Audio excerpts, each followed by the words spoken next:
Hi, everybody, and welcome to another edition of Your City, Your County. We're very pleased to have two guests with us today. They're both from the Algoma Fire and Rescue. First of all is Tom Ackerman, who is the fire chief here in Algoma. And also, we're very pleased to have Kelly Koss, who is the EMS director here in Algoma. And I hope I haven't butchered either one of your names. So, Pretty easy. okay. It's good to have you both with us. I want to ask you, I think, first of all, to start out a little bit, Kelly, our main topic today is going to be about a new public safety building here in Algoma. And you're in charge of the EMS department. Maybe you can tell us a little bit about how long you've been here, how many people you have, how many are full-time, and Okay. your equipment and so on. I personally have been on the department for almost 35 years. It'll just after the first year be my 35th year. I've been the EMS director for around 20 years. I don't remember the exact date when I started. As far as our staff, right now we have 17 either basic EMTs or advanced EMTs, and then we have 10 rescue squad drivers. All of our drivers are certified in CPR and first aid, but their primary duties are to drive the ambulance and maybe get us equipment. The biggest problem that we have with our staff is, I'm going to say the majority of the people on our staff don't live in Algoma, and they don't work in Algoma. So getting staff able to be here at a moment's notice is quite a challenge. And that's part of the issue here with trying to get a public safety building for us. Okay. Now, right now, you're in the fire station, right? That is correct. Then that's a pretty old building, so it must be kind of crowded in there. Yeah, it certainly is, and I'm sure Tom will add on to whatever I can say. But yeah, that building was kind of two separate buildings that were joined together. Used to be the old city shop years and years ago. Okay. But as the department expanded with more equipment, needed more room. But we're kind of at the point where it's 10 pounds of stuff in a 5-pound bag. I mean, there's no room for anything, and because of that,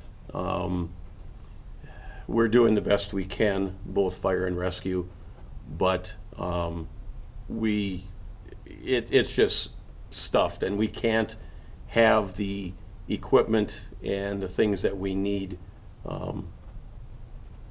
that are usable with the building that we have. It just needs to be larger. Tom, you'd agree with that? I would. The building that we're currently in is approaching 75 years old, and it's no longer, or I shouldn't say no longer, but it's not ADA compliant, for anyone with disabilities to come into our station. We have a 2-level station. We have an upstairs where we have some of our administrative and inspection offices, which we don't have an elevator to reach that second floor, so anybody with any type of handicap, it's not accessible to them at all. We also have a basement or a boiler room, which again is not ADA compliant, no access to that. So it's difficult on that means.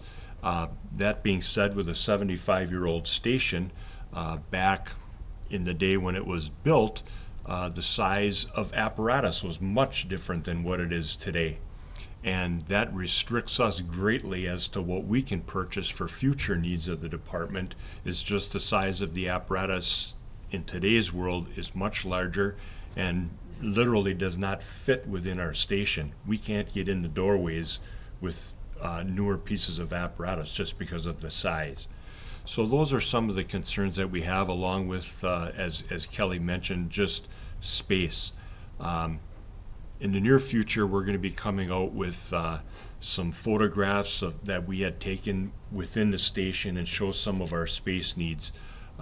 Just when you look at some of our trucks, which are parked front to back, and we literally have 3 feet in front of them and 6 to 10 inches in the back, and they're bumper to bumper, and on the sides of them, you got to squeeze down an aisleway to get at them. So with that, with storage, and I'm sure Kelly can comment as well, just with the EMS regulations and restrictions that we have with storage of critical items, whether it be medications or supplies, for our EMS department.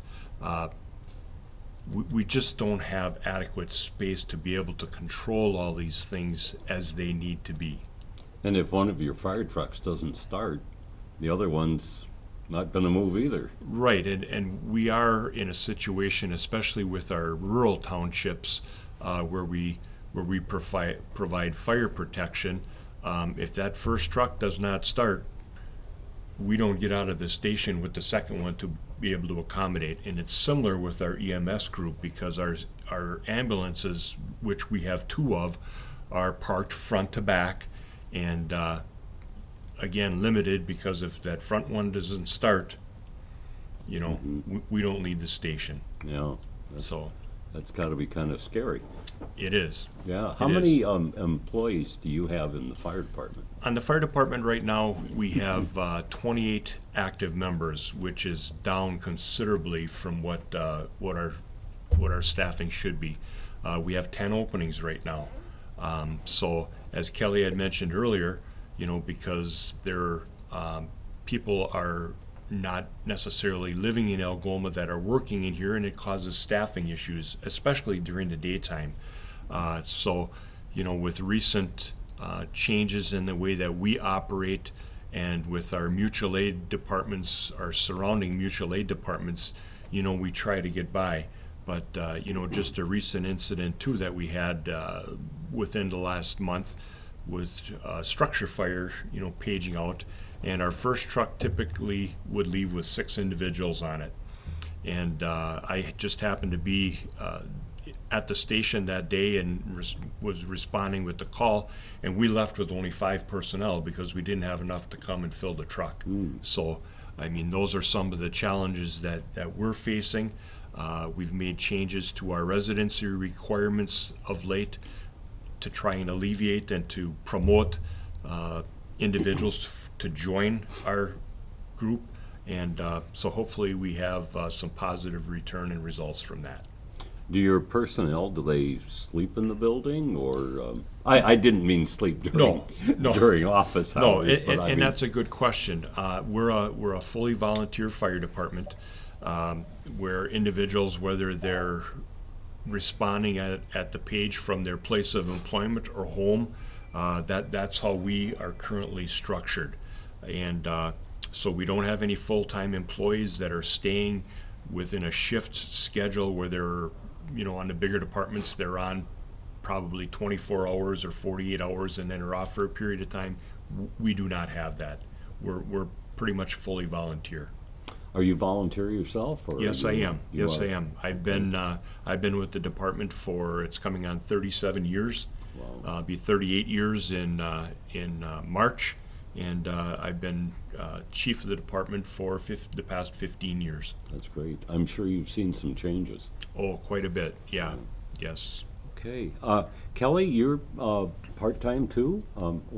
Yes, as Tom was saying, all of the people that work for Algoma Fire and Rescue are volunteer. Okay. Everyone is coming from their homes or from their places of employment when that pager goes off. Like Tom was saying, but I think even a little bit more, I'm not saying important, but critical for the EMS is when there's a structure fire or a fire, any firefighter that's in town or is available is going to be coming to the station. Whereas our EMS department is structured a little bit different, that we have 2 EMTs and a rescue driver that are considered on call, so we can cover 24 hours a day. So we need to make sure that we always have at least that staff available. And the problem is we don't always have that amount of people in town, especially in Algoma. And we have people that live outside the territory, let's just say, but they can't respond from home because they can't get to town in a reasonable amount of time, because obviously minutes could be serious injuries getting worse or death. And we don't have any quarters at the station, current station, that anybody can sleep in. So that's one of the things that we're hoping to alleviate with this new public safety building, that there will be sleeping quarters, that we can attract more people from further away from Algoma that will want to come and work for us, and that way they can stay right at the station, so they can respond at a moment's notice. And do your guys, not guys, do your people, your personnel, do they cook their own meals? And Well, typically everybody is at their homes Okay, or at I their got place you. of employment. Okay. So, but currently there is a, I'm going to say, crude kitchen facility at the station that it has a microwave and a stove. So if someone wants to cook a quick meal or throw something in the microwave, we could. But obviously that would be enhanced at this public safety building. Sure. So if someone, let's just say John Doe lives in Green Bay, but he wants to get experience as an EMT and get some calls under his belt, he could come and work for Algoma Fire and Rescue, and he could spend the entire weekend at the station, and he would have living facilities with showers and cooking area that he could make meals and those types of things.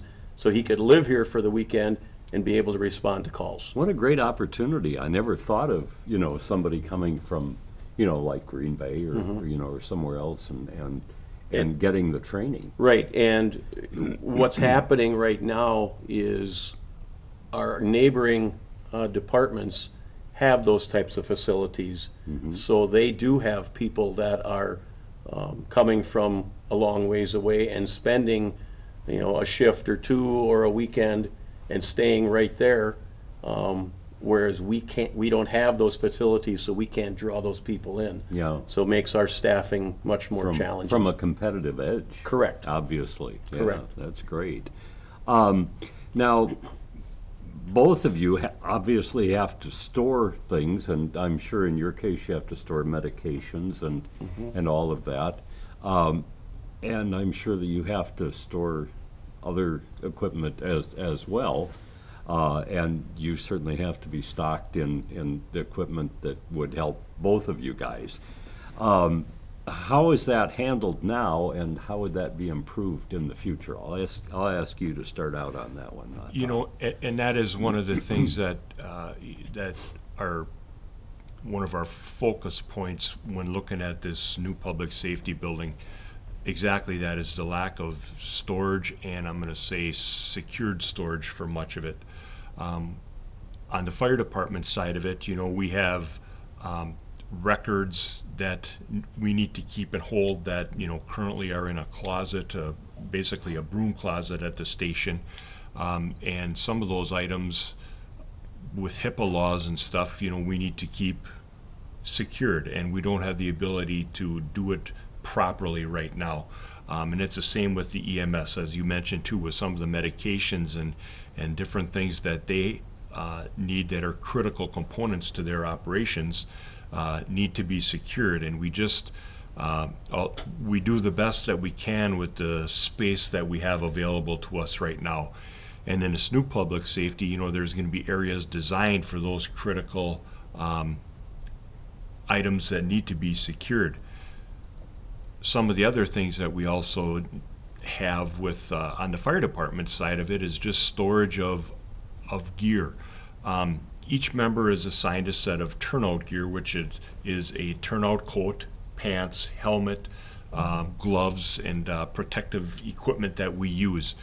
And obviously not everyone is the same size, and it's quite expensive to outfit everybody individually.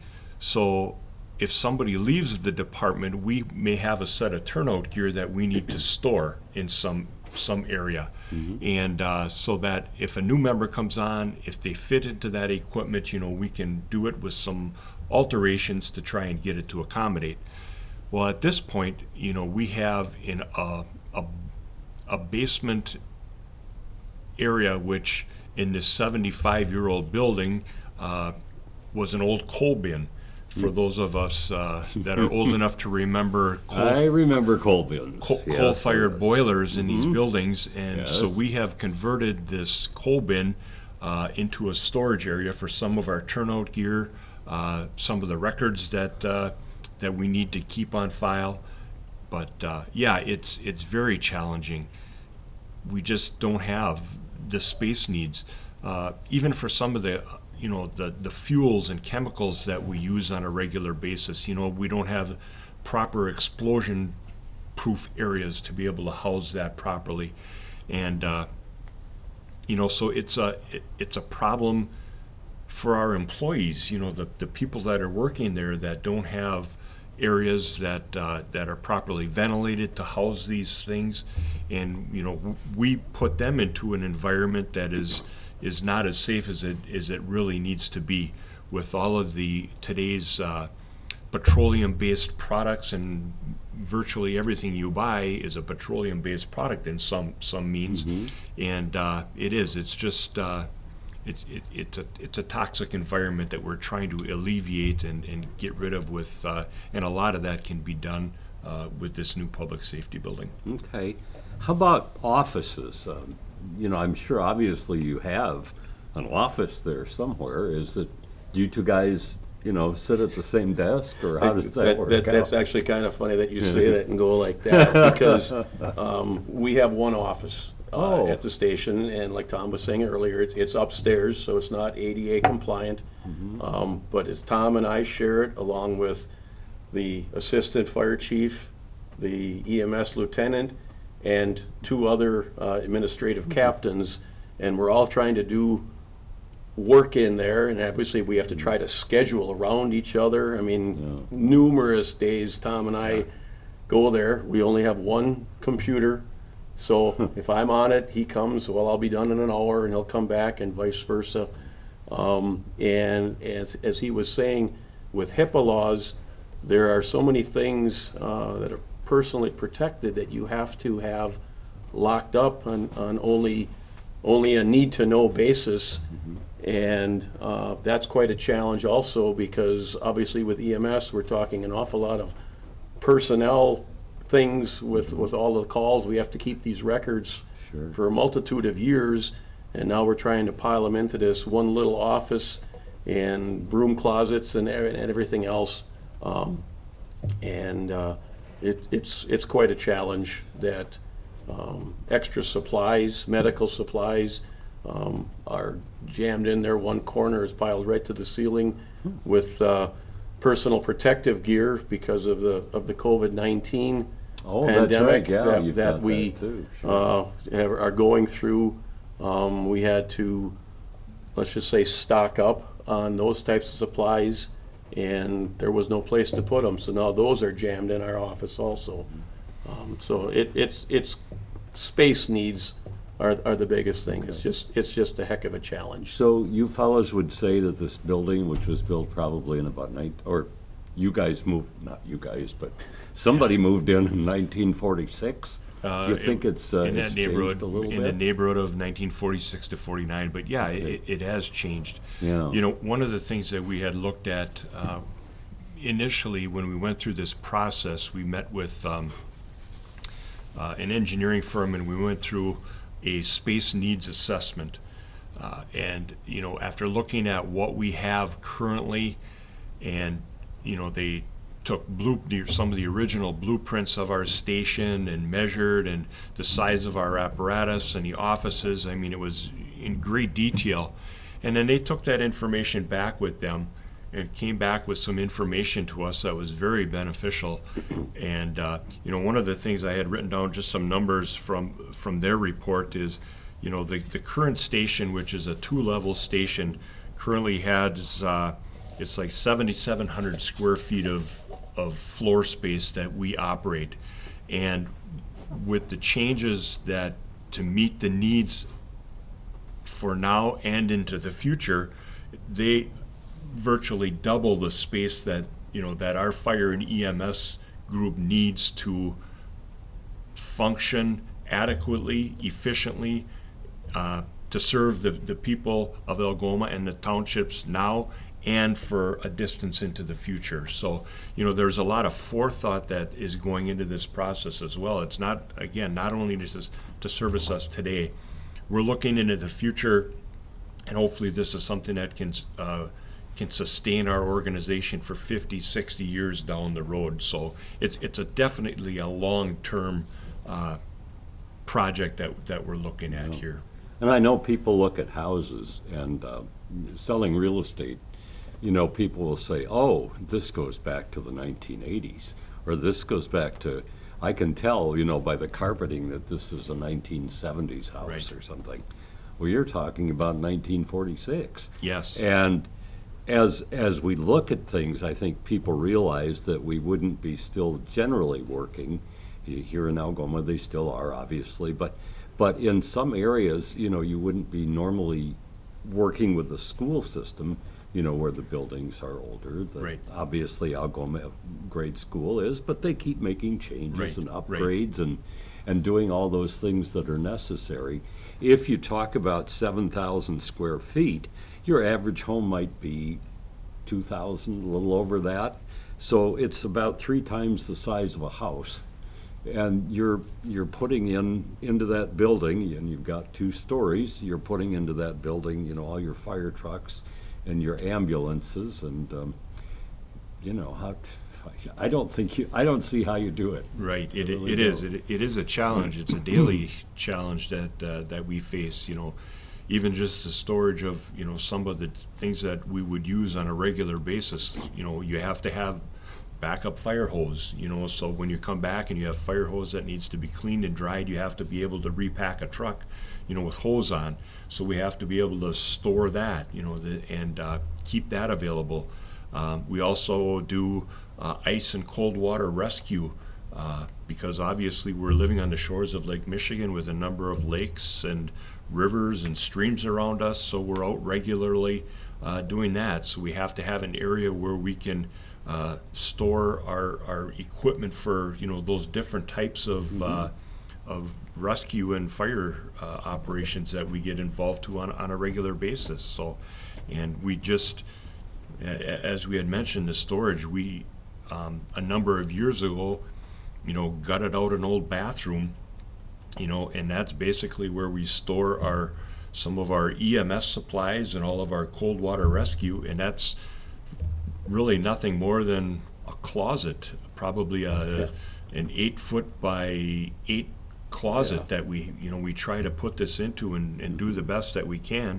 And as Kelly had mentioned earlier, we're virtually storing things, wedging it in there from floor level to the ceiling. And so it's a big challenge. Let me ask you, where are we now? Quite obviously, you've investigated this. And I'm going to turn to you because we've talked to you for a while, and now we're going to talk with Kelly. We're talking, by the way, with Kelly Koss, who's the EMS director, and also with Tom Ackerman, who is the fire chief, both volunteer positions in Algoma. And where are we now as far as plans for the future? You've told me what basically is wrong, and you've kind of told me where you hope to be, but where do we go from here? Well, I think the legwork has been done for the most part. Like Tom was saying earlier, the architects came in and took a look at the present building, and they obviously have done this for other departments in the area, in Wisconsin, nationwide, and they have looked at what we have as far as the facility, but also the equipment that we have, the personnel that we have, and now they've put that into that space assessment situation and come up with I'm going to say a preliminary, but probably even past that, ideas and plans of what is needed or what is requested, for lack of a better way. And it's come to the city council, and at that, now the council is going to have to make a decision, yes or no. We want to proceed with this. Obviously, money is a factor. Oh, certainly. You know, I mean, these things don't get built for nothing. Yeah. And Tom can correct me if I'm wrong, but I believe the decision has been made or is close to being made that it's going to come to a referendum at the April vote this coming spring, whether we can proceed with this building or not. Okay. And- Any comments on that, Tom? And that is right. You know, we've gone through the process of coming up with designs.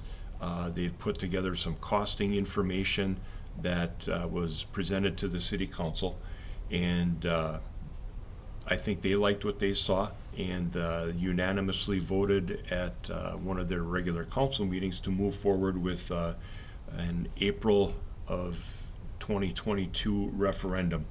And so it's important that we, you know, keep the ball rolling with this. And I think this is something that, you know, as we move forward is going to benefit the city for years to come. You know, we worked very hard and put a lot of hours into the design factor of this with both the fire department, the EMS, and, you know, we don't, or we can't forget the police department as well, because it's going to be a shared facility. And one of the things that, you know, is good about shared facility is being able to use the resources amongst all three of the entities. You know, some of the common areas and the meeting areas, conference rooms. As Kelly mentioned, if our police department needed to have some overnight accommodations, you know, we can do all that. Another area that we looked, you know, at some of the cost savings measures were just some of your HVAC, your heating, ventilation, and air conditioning things. Rather than if you had two separate buildings, you know, then you're duplicating all that. Where now we can roll a lot of this into one, and there again, it's a building that will be shared by the police, fire, and EMS groups, and yeah, so it's moving forward. We have a good idea of what we want and need. Nothing extravagant, you know. It's going to meet our needs, and yet you know, it's not over the top. It's a very conservative plan that will work with us very well into the future. And I should add that we were hoping that there'd be one of the police officials, but they couldn't make it today. Right, So, that is right. So it's very important for them as well. And of course, currently they're in the city hall here, and I'm sure that their facilities are probably less than adequate as well here. You know, you're absolutely right on that. I know our police force currently is located, as you mentioned, in City Hall here, where this is being filmed, and their offices are actually located in the basement. And again, no ADA compliance there, where, you know, you're going up a set of stairs to get, you know, to meet with any of the officers or the police chief's office, and everything that they have basically as far as their office space and meeting areas are located in the basement of this facility. So there again, challenges for not only the employees and the members of the police department, but for the public, and some of the accessibility that they need, you know, if they need to come and meet with one of the officers as well. Mm-hmm. And I might add with that is all of their police cars are outside, you know, 24 hours a day. Yeah. You know, which is obviously nobody wants to hop into a ice cold car in a morning like this. Yeah. But also, you know, you have the chance of vandalism and those types of things, sure. where that way they could would have their. And you also have to scrape the windshields and hope that they have defrosted. You know, who wants to do that? Right. So if somebody has questions and they go, oh, I don't know, you know, I'm not convinced yet, or maybe they have some suggestions, who do they contact at this point? Any one of us Okay. will gladly answer any of the questions. As far as the design of the building, the fire department side, the EMS side, and we're a shared group. I mean, we would be sharing all of that part of the facility, but either Tom or I would gladly answer anybody's questions. If anyone has any thoughts that the facility that we have now is adequate, we welcome anyone to come down and any one of our members will give a tour of the existing station, and it's extremely obvious that it is inadequate for the Yes. needs. It may have now. worked in 1946, but probably not today real well. Exactly, exactly. Okay, all right. And that, just to expand a little bit on Kelly's comments there, as time goes on, and in the very near future, I know we're putting together some information videos and pictures that you should be able to see both on the city channel and on YouTube, showing some of the space concerns that we have. There will be a number of pictures, and then we'll also be able to show a video that was prepared by our contractor, which is a three-dimensional view, an exterior, and kind of moves you through the building, which is going to show in detail what we're looking at for the future. We also plan on holding some open houses so the public can come into our station, which they can do at any time because it is a city building. Contact me and I will gladly take you on a tour of what we're in right now. But we have some informational meetings that we're going to be planning in the near future as we prepare for this referendum coming up in April. Okay, very good. I think we've covered the waterfront, so to speak. Yeah.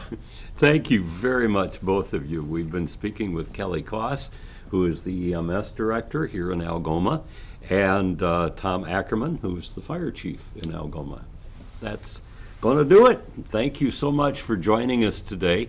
We look forward to seeing you next time when it's once again time for Your City, Your County. I'm Bob Gray, and you have a great day. See you, everybody. So long.